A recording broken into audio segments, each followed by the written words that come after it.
வாக்யஜ்ஞேன கல்பதாம்.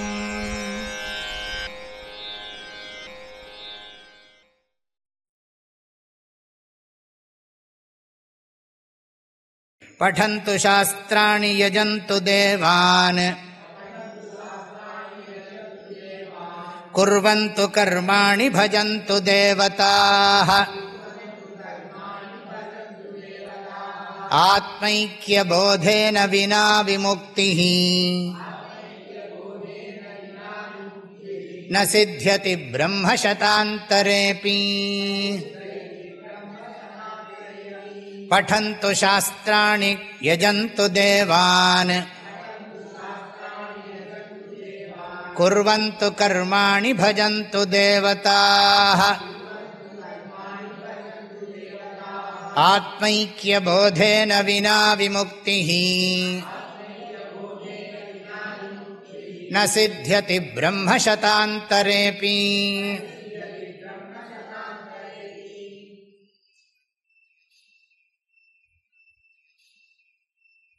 விமுக்திः ஆத்மைக்யபோதேன வினா ந சித்யதி.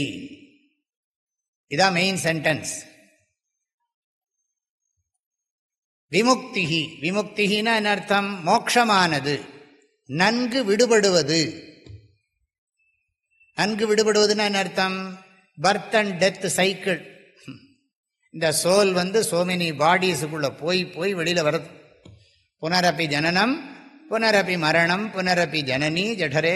நம்மளே தினம் தூங்கி தூங்கி முழிக்கிறோம் தூங்குறோம், முழிக்கிறோம் தூங்குறோம், பகல்லையும் தூங்குறோம் ராத்திரியும் தூங்குறோம், அப்புறம் திரும்ப முழிச்சுக்கிறோம். முழிச்சனோடனே ஐடென்டிஃபிகேஷன் வந்துடுறது பாடி மைண்டோட. தூங்கினா ஐடென்டிட்டி போயிடுறது. இது தொடர்ந்து தொடர்ந்து வருது. என்னைக்கா ஒரு நாள் டோட்டலாக இதுலேருந்து ரிலீவ் ஆக முடியுமா?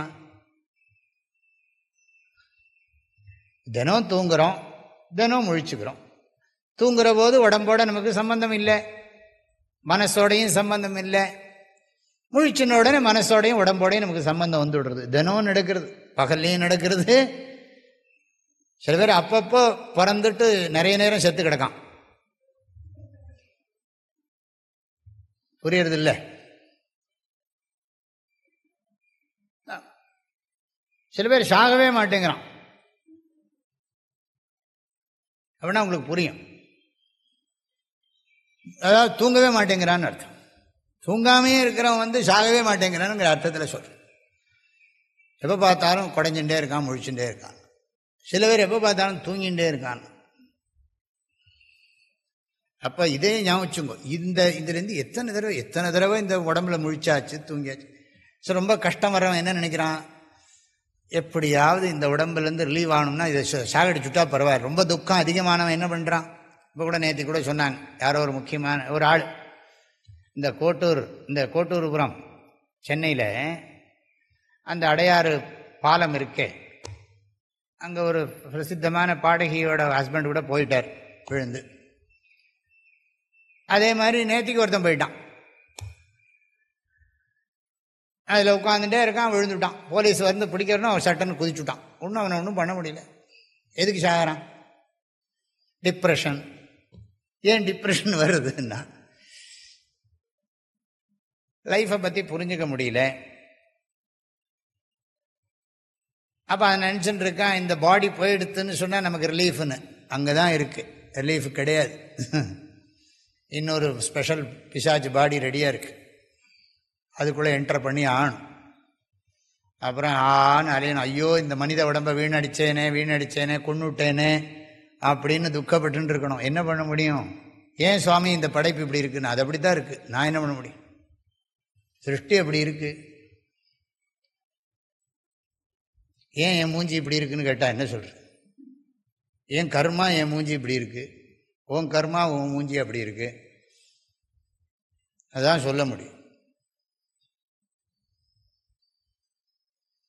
இப்போ விமுக்தி எப்படா இதுலேருந்து ரிலீவ் ஆகும்? ஒரு லெவலில் என்ன ஆகும்னா, எத்தனை பார்த்தாலும் சரி, இந்த உலகத்தில் எத்தனை அறிஞ்சின்றாலும் என்னைக்கா ஒரு நாள் போரும், ரிலீவ் ஆனால் போரும் தோணும். எல்லாம் பார்த்ததெல்லாம் எல்லாம் ஒரு நாளைக்கு அலுத்து போயிடும். எல்லா விஷயமுமே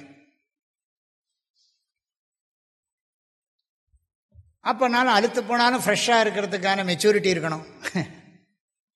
அதுவும் இருக்காது சில பேருக்கு, பல பேருக்கு இருக்காது. சில பேருக்கு என்ன, பல பேருக்கு இருக்காது. அதனால நீ சொல்றார் பாருங்க, அதாவது விமுக்திஹி, விமுக்திஹினா நன்றாக விடுபடுதல், விசேஷ முக்திஹி விமுக்திஹி. அதுக்கு வி ஒரு உபசர்க்கம் போட்டுவிட்டார். நன்றாக நீங்க பார்த்துங்க, ரெண்டு அர்த்தம் இருக்கு. இந்த மோட்ச சப்தத்தை நம்ம அடிக்கடி ஒரு அர்த்தம் சொல்லிகிட்டே இருக்கோம். ரெண்டு அர்த்தம் இருக்கு. விடுபடுறதுன்னு ஒரு அர்த்தம், விடுறதுன்னு ஒரு அர்த்தம். விடுபடுறது, விடுறது. விடுபடுறதுன்னா என்ன அர்த்தம்? இப்ப என்ன கொண்டு போய் ஜெயிலில் போட்டுட்டான் ஒருத்தன் வச்சுங்க, பயப்படாங்க. அப்ப என்ன பண்ணா, அவன் என்ன விடுவிக்கணும். நம்மளை கொண்டு போய் ஒருத்தன் ஜெயிலில் போட்டுவிட்டான்னா அந்த ஜெயிலிருந்து நம்மளை விடுவிக்கிறது. அப்புறம் அப்பாடா என்னை விடுவிச்சுட்டான்னா, நான் ஜெயிலுக்குள்ளே இருந்தால் கூட என்னென்ன, நான் ஜெயிலே கிடையாது, உடம்பு தான் ஜெயிலில் இருக்கு, நான் எங்கேயும் வியாபிச்சிருக்கேன்னா என்ன அர்த்தம்? உடம்பு தான் ஜெயிலில் இருக்கு, ஏதோ பாவம் என்னை கண்டு கோபம் போட்டிருக்கவனுக்கு போட்டுட்டான், பரவாயில்ல, அவனை போட்டான், அவனும் நானும் ஒன்று தானே. வெளியில் இருக்கிறவனும் சரி, உள்ளுக்குள்ளே இருக்கிறவனும் சரி, அவஸ்தப்படுறவனும் சரி, சந்தோஷமாக இருக்கிறவனும் சரி, எல்லாம் பிரம்மம்னு ஏற்கனவே படித்து படித்து இப்படியே பைத்தியம் ஆயிட்டா. அப்போ என்ன சொல்லுவோம்னா, நீ எங்கே வேணாலும் போடு, என்னத்தை வேணாலும் பண்ணு, என்ன நீ துக்கப்படுத்த முடியாது. அடித்தா கத்துவேனா இருக்கும், கத்தினாலும் நான் கத்தல, உடம்பு கத்துறதுன்னு விடுவோம். அந்த அளவுக்கு ஞானம், விஸ்டம் ஸ்ட்ராங்காக உள்ளே போயிடும். சப்கான்ஷியஸ் லெவலில் ஆழமான மனசுக்கு அது போயிடும். அதான் விசேஷம். அதாவது நாம விடுபடுறது, பிறவி சுழலிலிருந்து விடுபடுவது, பிறவி சுழலுக்கு காரணமான அறியாமையை விட்டு விடுவது, அறிவால் நீக்கி விடுவது. ரெண்டு இருக்கு. இங்க சொல்றது ஞானத்தினா நாம விட்டுடுறோம். நான் இந்த இண்டிவிஜுவாலிட்டியை நான் ரொம்ப ஸ்ட்ராங்கா வச்சுட்டு இருந்தேன். நான் இப்போ இண்டிவிஜுவாலிட்டி இஸ் என்ன சொல்றதுன்னா, என்னது, seemingly real, not really real. All individualities are seemingly real, not really real. Therefore I give up all individualities reality. அவ்வளவுதான். நான் எல்லாருடைய இண்டிவிஜுவாலிட்டிக்கும் கொடுக்குற ரியாலிட்டியை நெருப்பு வச்சு கொளுத்துறேன்னா, பாம் போட்டு விடுறேன்னா, அது நீ தடுக்க முடியாது. ஏன்? நான் என்னது, இதெல்லாம் காக்னிஷன் லெவல். என்னோட ஆட்டிடியூடை நான் சேஞ்ச் பண்ணிக்கிறேன். நீ என்ன பண்ண முடியும்? என்ன, நான் உன்னை பிரம்மமா பார்க்கிற போது என்ன நீ பார்க்கக்கூடாது, நீ இப்படி நீ சொல்ல முடியும்? அது என்னுடைய, நான் உன்னை பிசிக்கலா ஒண்ணுமே பண்ணலையே. என் பாடி மைண்டு காம்ப்ளெக்ஸையே நான் இந்த விஸ்டத்தினால நான் என்ன பண்ணிட்டேன்னா, இதை நான் என்னுடைய ரியாலிட்டியை ரிமூவ் பண்ணிவிட்டேன். எல்லாரோட பாடி மைண்டு காம்ப்ளெக்ஸையும் இண்டிவிஜுவாலிட்டியும் நான் என்னோட விஸ்டத்தினால ரிமூவ் பண்றேன். என்ன தப்பு? அப்ப ஐ ஆம் ஃப்ரீ. இந்த விஸ்டம், அதனால எனக்கு கிடைக்கிற என்னோட ஆட்டிடியூட் சேஞ்ச் ஆகிடுறது. நான் வேர்ல்டை பார்க்குற விதமே மாறி போகிறது. என்ன பார்க்குற விதம் மாறுற போது நான் உலகத்தை பார்க்குற விதமும் மாறி போயிடுறது. அதான் விமுக்தி, அதான் ஃப்ரீடம், ரியல் ஃப்ரீடம். அதுதான் இண்டிவிஜுவாலிட்டியை அறிவால விடுறது. அதுக்கப்புறமும் இருக்கும், வருத்த விதைன்னா, இந்த வருத்த விதை முளைக்காது. அதே மாதிரி இதுவும் அறிவால வருத்துட்டோம்னா இது ஒன்றும் ப்ராப்ளம் கிரியேட் பண்ண முடியாது. மனசு ரொம்ப ஸ்ட்ராங் ஆயிடும், ரொம்ப பலமாயிடும். ஆக அதுக்கு என்ன சாதனம் சுவாமின்னா, போதேன வினா விமுக்தி ந சித்தியதி. ஞானம் இல்லாமல் மோக்ஷம் சித்திக்காது. போதேன வினா விமுக்தி ந சித்தியதி. போதம்னா என்ன? போதன்னா வேற, போதம்னா வேற. போதைன்னா எதையா சாப்பிட்டா போதை வருது, லிக்கர்லாம் சாப்பிட்டா போதை வரும். அது மாதிரி இல்லை இங்க. போதஹா, போதஹான்னா விஸ்டம், ஞானம். என்ன ஞானம்னா அது அப்புறம் சொல்கிறோம். அறிவு, புத்தியில் இருக்கிற ஒரு அறிவு. அந்த அறிவு என்ன பண்ணுறது? என்ன அறிவு சுவாமின்னா, பணத்தை பற்றின அறிவா, பதவியை பற்றின அறிவா, சாப்பாட்டை பற்றின அறிவா, கட்டடத்தை பற்றின அறிவா? என்ன அறிவுன்னா எல்லா ஆத்மாவும் ஒண்ணுங்கிற அறிவாலேங்கிறார். ஆத்ம ஐக்கிய போதேன வினா விமுக்தி ந சித்தியதி. விமுக்தி ந சித்தியதி போதேன வினா விமுக்தி ந சித்தியதி. போதேன வினா தான் போடணும். போதேன வினா, போதேன வினான்னா ஞானம் இல்லாமல். போத சப்தம் ஞானத்துக்கு இன்னொரு. இது புத்து தாத்து, அது ஞா தாத்து, அவ்வளவுதான் வித்தியாசம். ஆஹ போதேன வினா விமுக்தி ந சித்தியதி. கீதிருஷேன போதேன ஆத்ம ஐக்கியம். ஆத்ம ஐக்கியம்னா எல்லாரோட ஆத்மாவும் ஒண்ணுதான், இண்டிவிஜுவல்ஸ் எல்லாம் இல்லை அப்படின்னு சொல்றோம் இல்லையா. ஆத்ம ஐக்கிய போதேன வினா விமுக்தி ந சித்தியதி. ஆத்ம ஐக்கியம்னா அர்த்தம் ஆத்மா சர்வே சர்வே ஆத்மானஹ ஏகஹா, சிங்குலர். சயின்ஸே வந்துடுது இப்போ, சிங்குலாரிட்டிங்கிறான். அப்போ ஒரு சிங்குலர் வஸ்துலேருந்து தான் வந்ததுன்னா, அத்வைதத்திலிருந்து தான் மாயினால சம்பவா சிருஷ்டி வந்திருக்கு. மாயா மாத்திரம் இதம் துவைத்தம் அத்வைத்தம் பரமார்த்ததா கௌடபாதாச்சாரியர். ஆக ஆத்மைக்கிய போதேன வினா விமுக்தி ந சித்தியதி. அப்புறம் பார்ப்போம். அதுக்காக சொல்றார், நீ என்ன வேணாலும் சாஸ்திரம் படிச்சுக்கோ, இந்த ஆத்மைக்கிய போதத்தை உபதேசம் பண்ற சாஸ்திரத்தை தவிர நீ வேற என்ன சாஸ்திரம் படித்தாலும் முக்தி ந சித்தியதி, விமுக்தி ந சித்தியதி. அப்புறம் நீ எவ்வளோ வேணாலும் யாகங்கள்லாம் பண்ணு, சப்த பாக்க யஜ்யம், சப்த ஹவிர் யஜ்யம், சப்த சோம யஜ்யம் எல்லாம் இருக்குது சாஸ்திரத்தில். பிராமணனுக்கு இத்தனையும் பண்ணி ஆகணும், 21 யஜ்யங்கள் பண்ணி ஆகணும். அது தவிர பஞ்சமகா யஜ்யங்கள் இத்தனை எல்லாம் பண்ணணும். யஜந்து தேவான், இந்திராய ஸ்வாஹா அக்னயே ஸ்வாஹான்னு சொல்லி ஹோமம் எத்தனை தடவை நீ பண்ணு, எத்தனை ஆடுகளை பலி கொடுத்து எத்தனை கர்மாக்களை நீ பண்ணினாலும், எத்தனை பெரிய பெரிய தேர் இழுத்து, தங்க தேர் இழுத்து, வைர கிரீடம் சாத்தி, ரத்தின கிரீடம் போட்டு, நகையாக சுவாமிக்கு கொட்டுன்னு கொட்டி, கோவிலையே வைரத்தாலையும் தங்கத்தாலையும் இழைச்சு சாமியெல்லாம் பண்ணினாலும் சரி, நெவர். பக்தி நெறி நிலை நின்றும் நவகண்ட பூமி பரப்பை வலமாக வந்தும் பறவையிடை மூழ்கியும் நதிகளிடை மூழ்கியும் எழுநா மத்தியிடை நின்றும் மண்ணு தசநாடி முற்றும் சுத்தி செய்தும் சோமவட்டத்து அங்கியை சோமவட்டத்து அடைத்தும் அற்பவுடல் கற்பங்கள் தோறும் நிற்க வீறு சித்தி செய்தும் மலை நுழை புக்கு மண்ணு தசநாடி முற்றும் சுத்தி செய்தும். கொஞ்சம் மாறி போயிடுச்சு, பரவாயில்ல.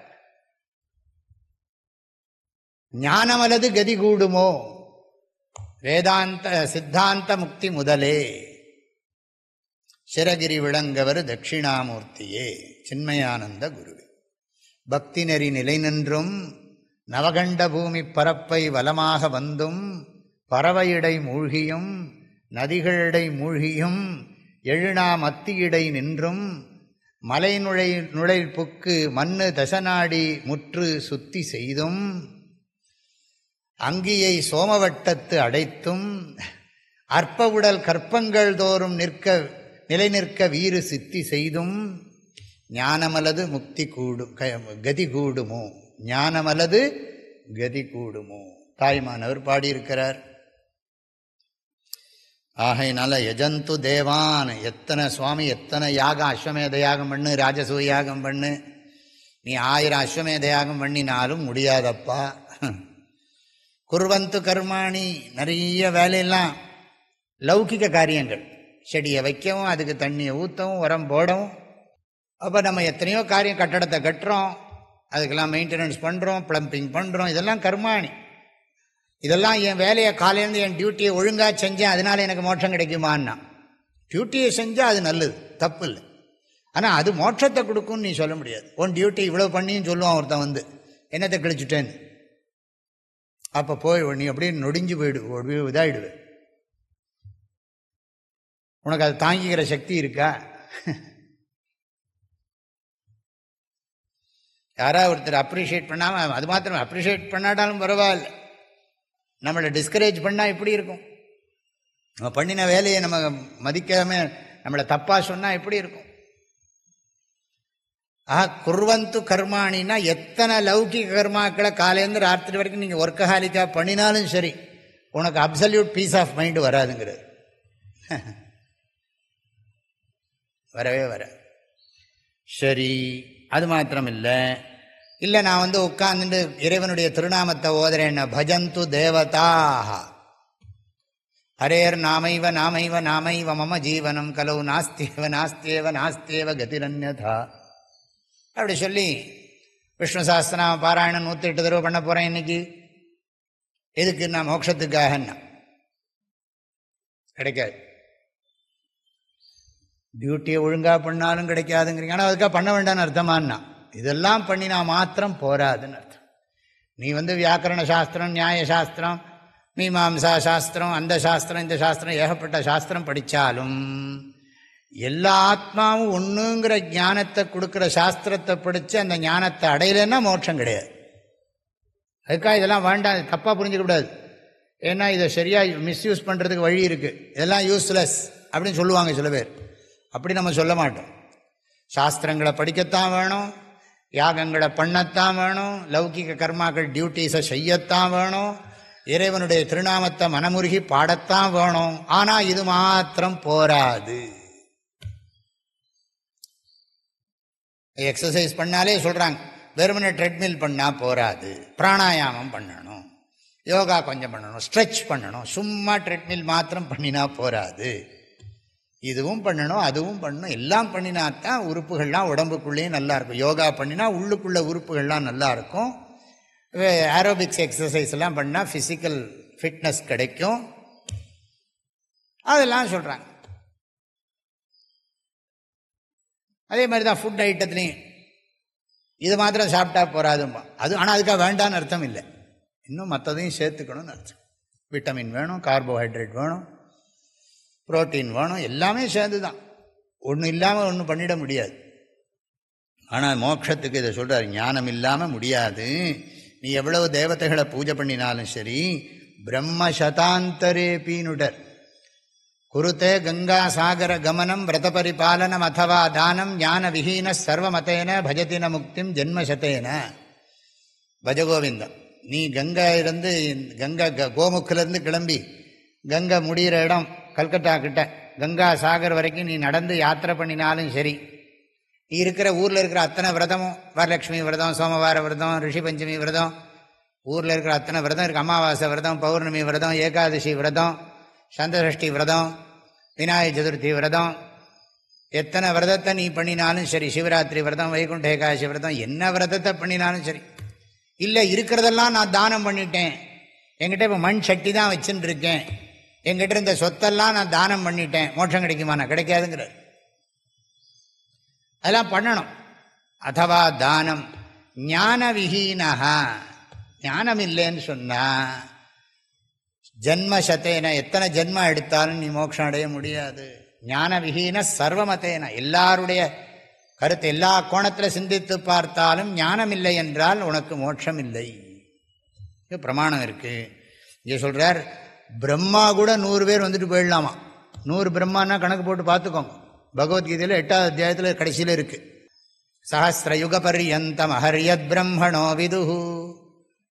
அதாவது 1000 சதுர்யுகம் பிரம்மாவோட ஒரு நாளாம்.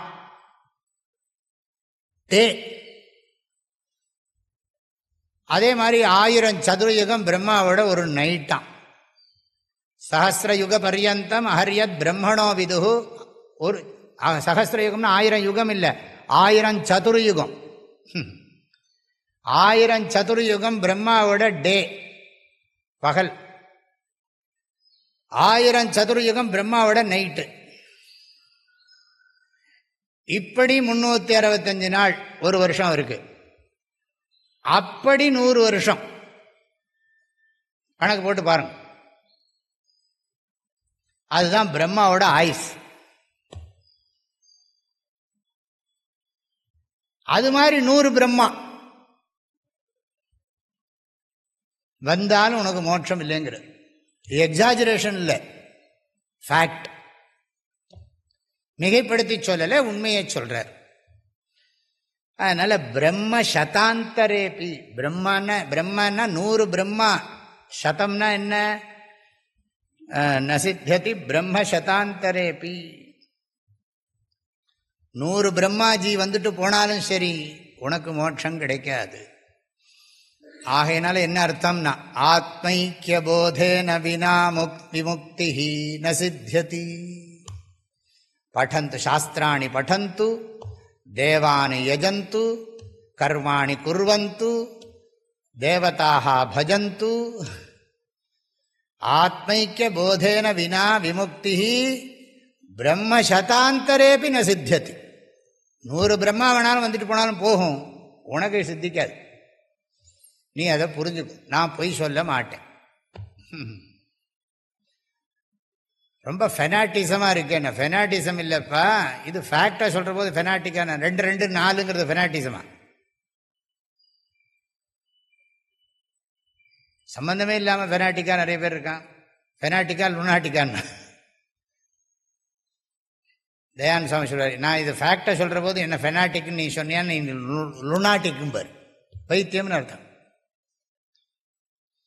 ஆச்சாரியர் கிடைத்தற்கரிய மனித உடலை இறைவன் நமக்கு கொடுத்திருக்கிறார். உயிர்களாகிய நமக்கு நாம் இந்த உடல்கள் எடுப்பதிலிருந்து விடுபட வேண்டும். ஸ்தூல சரீர சம்பந்தம், சூக்ஷ்ம சரீர சம்பந்தம், அதுக்கு காரணமான காரண சரீர சம்பந்தம், இவற்றிலிருந்து நாம் விடுபடுவதே வாழ்க்கையின் குறிக்கோளாக கொள்ள வேண்டும். இந்த உடல் தேவைகளை நிறைவேற்றிக் கொண்டிருப்பதே வாழ்க்கையின் குறிக்கோள் அல்ல. ஏனென்றால் உடல் நிலையானது அல்ல.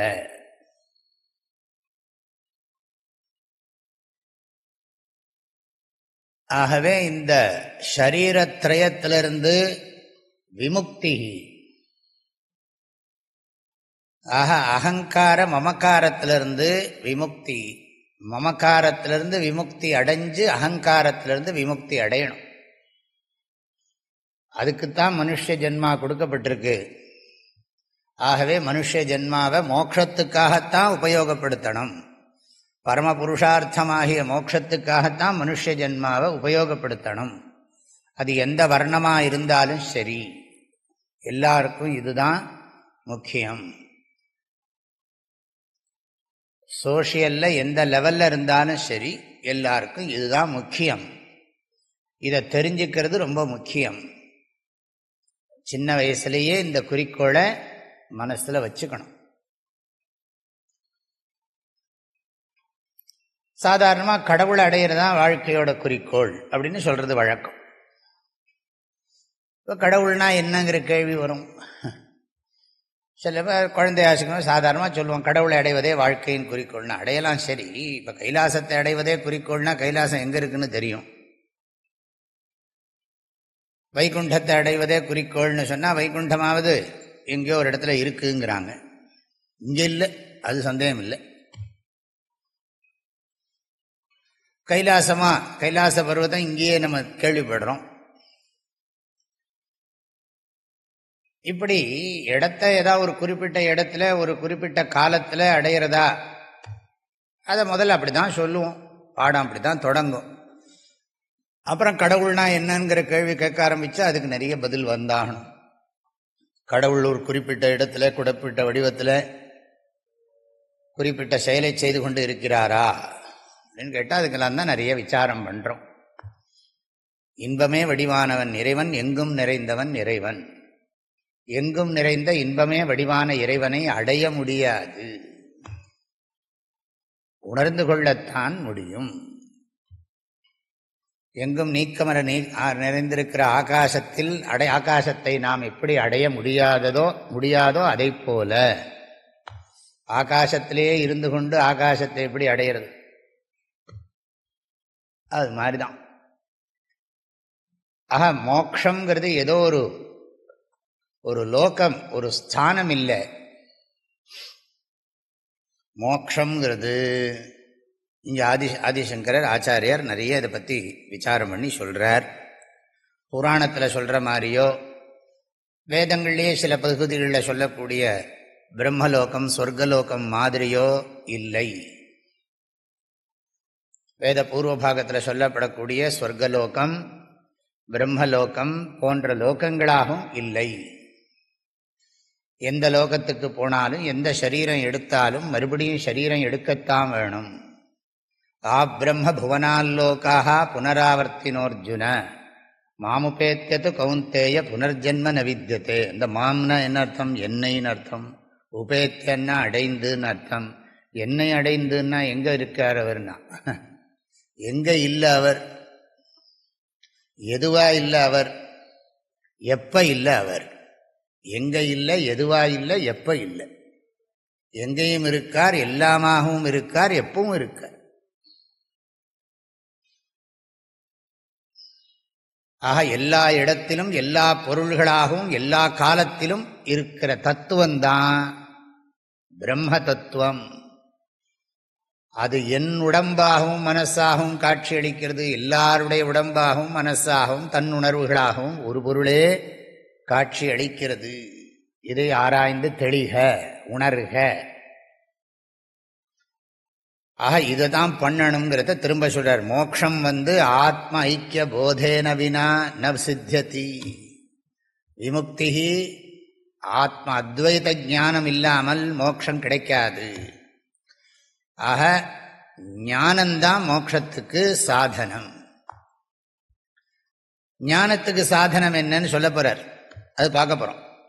ஆக மோக்ஷ சாதனம் ஞானம், ஞானத்துக்கு சாதனம் விசாரம்னு சொல்ல போறார். வேதாந்த சாஸ்திர விசாரம்னு சொல்ல போறார். ஏன்னா அது ஒரு விஷயம் இருக்கு. ஏன்னா நிறைய பேர் என்ன நினைச்சுட்டு இருக்காங்க, ஞானத்தை நம்ம பகவானை பக்தி பண்ணா அவரே நமக்கு கொடுத்துடுவார் அப்படிங்கிறாங்க. எந்த ஃபார்ம்ல கொடுப்பார், எப்படி கொடுப்பார்? பகவானே நமக்கு ஞானத்தை கொடுத்துடுவார் அப்படிங்கிறாங்க. நீ இறைவனை இடைவிடாது வழிபட்டு கொண்டே இருப்பாயே, ஆனால் இறைவன் உனக்கு ஞானத்தை கொடுப்பார்னா எப்படி கொடுப்பார்? அதை பற்றி ஏதாவது சாஸ்திரங்கள்ல இருக்கா அப்படின்னு கேட்டா, இப்படிலாம் புத்தியை யூஸே பண்ணக்கூடாது. அவர் கொடுப்பார்னா ஒத்துக்கணும். இப்படி கொடுப்பார்னு கேட்கக்கூடாதா? நியாயமான கேள்விதானே. பகவான் சொல்றார், நான் சாஸ்திர ரூபமா இருக்கேன், குரு ரூபமா இருக்கேன். மறை நீதி எம் ஆதி நிகழ்த்தினான் தோழி, சொல்லாத வார்த்தையை சொன்னாண்டி தோழி. ஜோதி மௌனியாய் தோன்றி சொன்னான். ஆக குரு ரூபத்தில் வர்றார் பகவான். குரு சாஸ்திர ரூபமாக எப்பவும் இருக்கார். அதை நாம் அப்ரோச் பண்ணி அவர்கள்ட்ட இருந்தான் ஞானத்தை பெற முடியும். ஞானம் தானா வராது. ஏதோ பிளஸ்ஸிங்ல ஞானம் எல்லாம் வராது. கிரேஸ்னால ஞானம் வராது. கிரேஸ்னால நமக்கு நம்ம பண்ற புண்ணியத்தினால சத்குருவும் நல்ல சாஸ்திரங்களும் நமக்கு உபதேசம் பண்ற குரு கிடைப்பார். அதனால நம்ம அவர்கிட்ட போய் இருக்கிறதுனால தான் ஞானம் வரும்னு சொல்ல போறார். ஆகையினால தானா வந்துடும் ஞானம். தியானத்துல ஞானம் வரும், பூஜை பண்ணிகிட்டே இருந்தால் ஞானம் வரும், ஜபம் பண்ணிகிட்டே இருந்தால் ஞானம் வரும் அப்படிலாம் சொல்லலை. அதனால இதெல்லாம் ரேஷனல். ஆனால் இது சில பேர் என்ன பண்ணுறாங்க, பக்கத்தில் சாஸ்திரத்துக்கிட்ட வந்தும் கூட கொஞ்சம் ஏதோ பகவானை ஸ்ரத்தை இருக்குது, வைராக்கியம் இருக்குது, ஆனாலும் இதுலேயும் எங்கேயோ ஒரு பக்கம் தோஷம் விடுறது. ஜாக்கிரதையாக இருக்கணும். அதை தான் இங்கே சொல்கிறார். நீ என்ன வேணாலும் வியாக்கரண சாஸ்திரம் படி, மற்ற சாஸ்திரங்கள்லாம் எத்தனை படித்தாலும் சரி, இந்த அத்வைத ஞானத்தை உபதேசம் பண்ணுற சாஸ்திரத்தை படிக்காமல் மற்ற சாஸ்திரங்கள்லாம் படிக்கக்கூடாதுன்னு அர்த்தம் இல்லை. அதனால மோட்சம் கிடைக்காது. அதனால சில ஞானம் இருக்கும், அதெல்லாம் கம்யூனிகேட் பண்ணுறதுக்கு ரொம்ப சௌகரியம். வியாக்கரண சாஸ்திரங்கள்லாம் தெரிஞ்சால் சொல்லி கொடுக்குறதெல்லாம் ரொம்ப சுலபம்.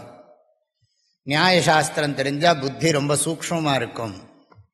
சிஷ்யனுக்கும் சரி குருவுக்கும் சரி புரிய வைக்கிறது ரொம்ப யுக்தியெல்லாம் சொல்லி புரிய வைக்கலாம். மீமாம்சா சாஸ்திரம் தெரிஞ்சால் ஒரு விஷயத்தை எப்படி பார்க்கணுங்கிறத தெரிஞ்சுக்கலாம், எப்படி விசாரம் பண்ணணும், எப்படி அனலைஸ் பண்ணணும், எப்படி அர்த்தம் பண்ணிக்கணும், அப்படிங்கிறத இன்டர்பிரட்டை எப்படி பண்ணலாம், அதெல்லாம் மீமாம்சா சாஸ்திரம் படித்து தெரிஞ்சுக்கலாம். ஆனால் அது போராது. அத்வைத ஞானத்தை உபதேசம் பண்ணுற சாஸ்திரத்தை படிக்கணும். அப்புறம் தேவானி யஜந்து பண்ணுங்கோங்கிறார். சாஸ்திரங்கள்லாம் படிங்கோ வேண்டாங்களே, யஜ்ஞ யாகாதிகள்லாம் பண்ணுங்கோ வேண்டான்னு சொல்லலை. லௌகிக கர்மங்களும் என்ன வேணாலும் பண்ணுங்கோ, சாஸ்திரத்தில் சொல்லாமல் பிரத்யக்ஷ திருஷ்டபலத்தை கொடுக்கக்கூடிய லௌகிக கர்மங்களை எதை வேணாலும் பண்ணுங்கோ, தப்பு இல்லை, பண்ணத்தான் வேணும்.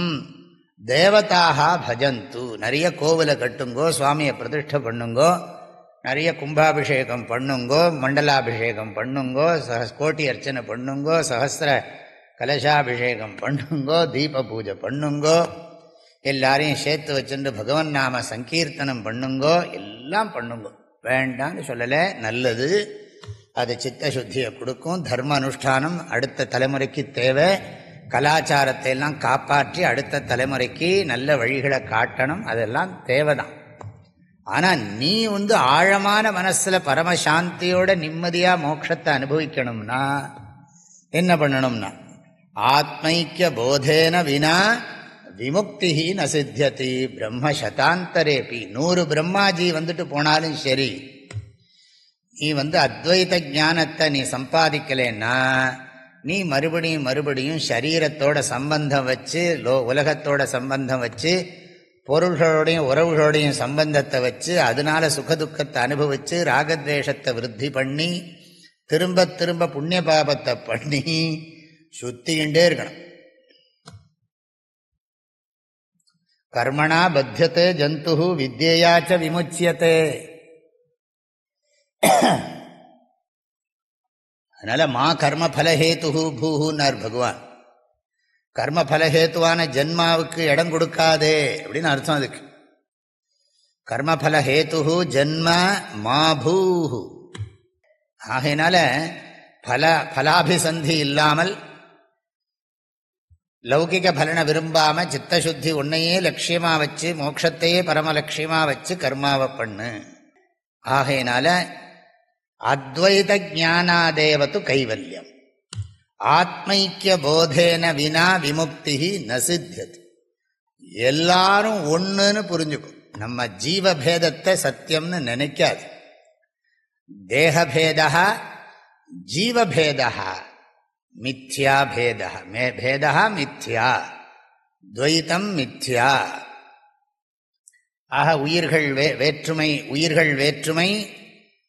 உடல்கள் வேற்றுமை, பொருள்கள் வேற்றுமை, வேற்றுமையெல்லாம் மாயத்தோற்றம். ஒன்றான மெய்ப்பொருளையே எப்பொருளை எத்தன்மை, எப்பொருளாக இருந்தாலும், அது எந்த தன்மை உடையதாக இருந்தாலும், அப்பொருளிற்கு காரணமான மெய்ப்பொருளை காண்பதுதான் அறிவாகும். அதுவே மெய்யுணர்வாகும்.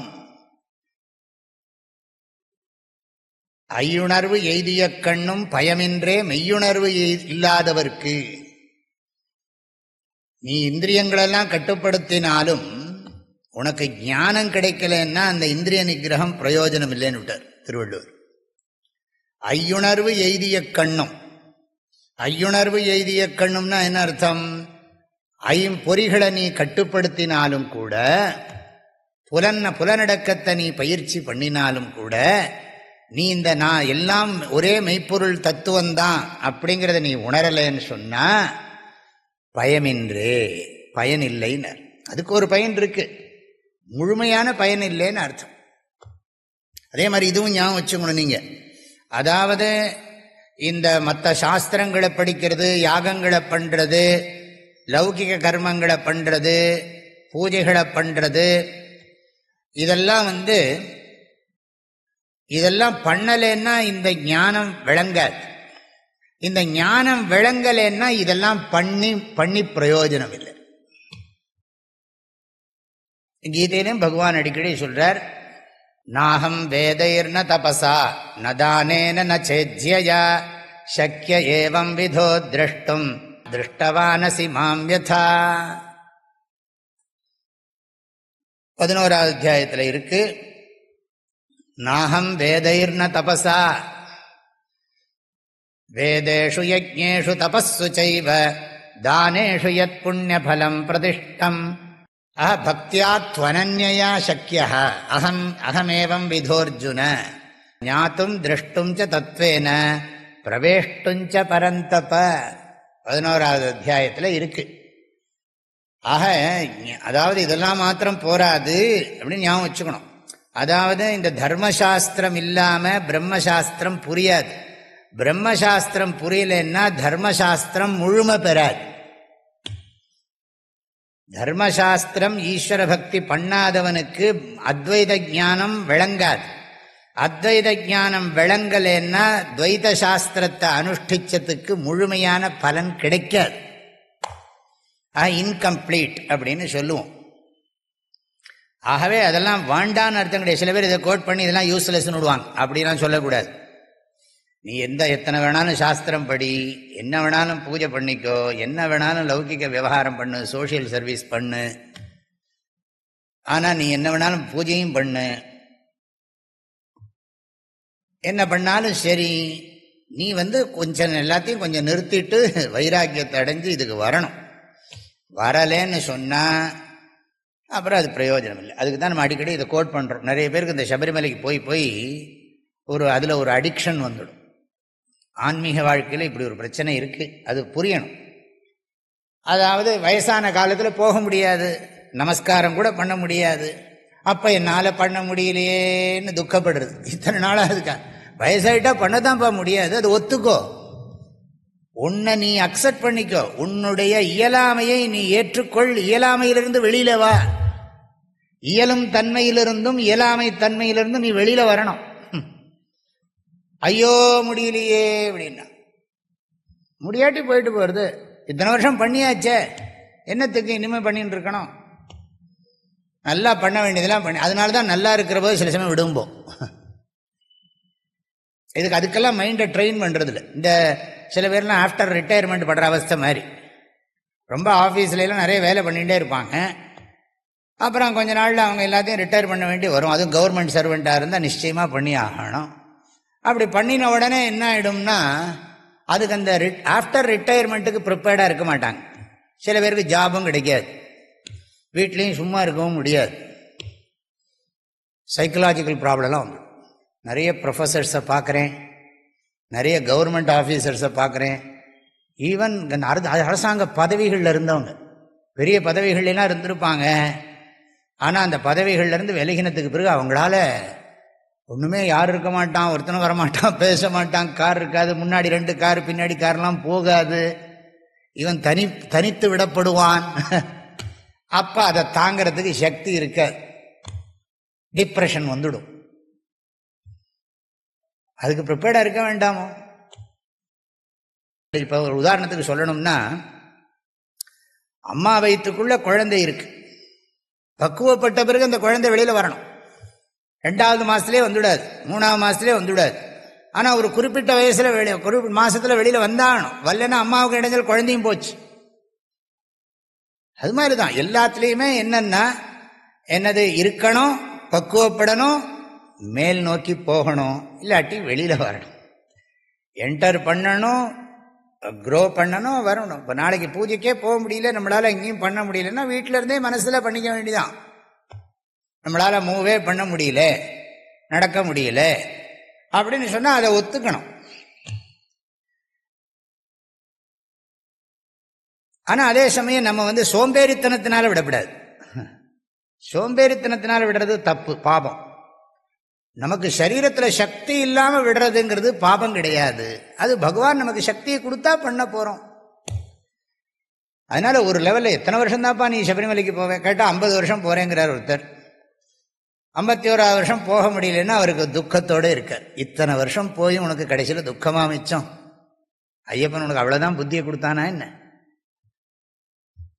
சந்தோஷமாக 50 வருஷம் போயிட்டு வந்துட்டேன், எனக்கு இப்போ இனிமேல் திருப்தி, இனிமேல் எனக்கு போக முடியலைனாலும் கவலை இல்லை, நான் செய்ய வேண்டியதெல்லாம் செஞ்சுட்டேன்னு சந்தோஷமாக இருக்கக்கூடாதோன்னா மதரசில் உறுத்திக்கிட்டே இருக்கு. சுவாமி சபரிமலைக்கு போகலையேன்னு 50 வருஷமாக போயிருக்கேன், 51ஆவது வருஷம் போகணும்னு நினச்சேன், கொடுத்து வைக்கல.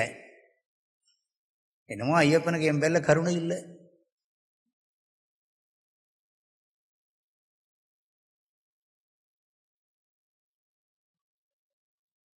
உனக்கு அவர் இப்போவாது புத்தி கொடுக்கறதுக்கு ட்ரை பண்ணுறார், நீ புரிஞ்சுக்க மாட்டேங்கிறப்பா. அவரே உபதேசம் ஞான சாஸ்திரா தானே, அவர் சின்முத்திரை தானே அங்கே வச்சுட்டு இருக்கார். ஐயப்பனோட ஸ்வரூப லட்சணமே தெரியாமல் 50 வருஷம் போயிருக்கே நீ. ஐயப்பனோட படியோட லட்சணம் தெரியுமா உனக்கு? ஸ்வரூப லட்சணம் தெரியுமா? அங்கே மேலே எழுதி போட்டிருக்கு, தேடி தேடி வரையே நீ தான் அதுங்கிறார் அவர். எங்கே ஸ்டார்டிங் பாயிண்ட்டோ அதுதான்ப்பா டெஸ்டினேஷனுங்கிறார் அவர். உனக்கு இது புரியவே மாட்டேங்கிறது. அதெல்லாம் ஞாபகம் வச்சுங்கோ, எல்லாம் வேணும். இது ஞாபகம் வச்சுங்கோ, இதெல்லாம் சாஸ்திரம். இந்த வரிசையாக மேலே போட்டிருக்கேன். பட்டந்து சாஸ்திராணி யஜந்து தேவான் குர்வந்து கர்மாணி பஜந்து தேவதாக ஆத்மைக்கிய போதேன வினா விமுக்தி நசித்தியதி பிரம்மசதாந்தரேபி. ஆகையினால ஞானந்தான் மோட்சத்தை கொடுக்கும், அத்வைத ஞானந்தான் மோட்சத்தை கொடுக்கும்னு நன்றாக சொல்றார் இந்த ஸ்லோகத்தில். மற்ற சாதனங்களெல்லாம் டைரக்டா இல்லை, பரம்பரா சாதனம். ஆனால் இது இன்னும் விளக்கி சொல்ல போறார். ஆனால் இது சாட்சாத் சாதனம். உட்கார்ந்து பொறுமையா என்னை பற்றி நான் படிக்கிறது, என்னை பற்றி நானே தனியாக யோசித்தா குழப்பம் வரும். அதனால் ஏற்கனவே பரம்பரையாக யோசித்து சாஸ்திரங்கள்லாம் இருக்குது, எளிமையாக சுலபமாக புரிஞ்சுக்கலாம். நானாக தனியாக படிக்க போகிறேன், ஸ்கூலுக்கே போக போகிறது இல்லைன்னு சொன்னால் எவ்வளவு புத்திசாலித்தனமோ அவ்வளவு புத்திசாலித்தனம் தான் இதுவும். சில பேருக்கு இந்த சாஸ்திரம் படிக்கிறதுல ஒரு இதெல்லாம் தேவையில்லை, சாஸ்திரத்தை ரொம்ப மட்டமாக நினைக்கிறது. சாஸ்திரம் சம்பிரதாயம் இந்த இதெல்லாம் இருக்கே, இந்த ட்ரெடிஷனலாக படிக்கிறது, அவனுக்கு எது சௌரியமோ அதுதான், அதை வசத்தி பேசிக்கிறது. ஆன்மீகத்துக்குள்ளே அப்படி தான், அப்படி இருக்கக்கூடாது, தெளிவாக இருக்கணும். ஏன்னா எதுக்குமே ஞானபூர்வக அனுஷ்டானந்தான். அதனால தான் குழந்தையா இருக்கிறது முதல்ல வித்யை தான் முக்கியம். 25 வயசு வரைக்கும் வித்யை தான் ரொம்ப இம்பார்ட்டன்ட். தர்ம அனுஷ்டானத்துக்கு கொடுக்குற நேரத்தை விட வித்யாபியாசத்துக்கு கொடுக்குற நேரம் தான் அதிகம் பிரம்மச்சரிய ஆசிரமத்தில். அப்புறம்தான் கிரகஸ்தாசிரமத்தில், அப்பவும் வித்யாபியாசத்தை விட மாட்டோம். வித்யாபியாசத்துக்கு கொடுக்குற டயத்தை குறைச்சி போகும், நம்ம அனுஷ்டானத்துக்கு டயத்தை கூட்டும். அவ்வளோதான் விஷயம். வித்யாபியாசம் நிற்கக்கூடாது, வித்யாபியாசம் பண்ணிட்டே இருக்கு. வித்யாபியாசமே பெரிய பூஜை, மகா பூஜை. இது பொறுமையாக சாஸ்திரத்தை ஸ்ரத்தையோட பக்தியோட படிக்கிறது என்ன பாபமா? என்ன மகத்தான புண்ணியம் இல்லை. வெறுமனை படித்த என்ன பிரயோஜனம் அப்படின்னா, படித்தாதான்ப்பா என்ன பண்ணுறது, எப்படி பண்ணுறது, என்ன மாதிரி சிக்கல் வருங்கிறதே புரியும். சரி பார்ப்போம், இன்னும் நிறைய சொல்லலாம் இதில், இது போகிறோம். படந்து சாஸ்திராணி யஜந்து தேவான் குர்வந்து கர்மாணி பஜந்து தேவதாः ஆத்மைக்ய போதேன வினா விமுக்திः ந சித்யதி பிரம்மசதாந்தரேபி. படந்து சாஸ்திராணி யஜந்து தேவான் குர்வந்து கர்மாணி பஜந்து தேவதாः ஆத்மைக்ய போதேன வினா விமுக்திः ந சித்யதி பிரம்மசதாந்தரேபி.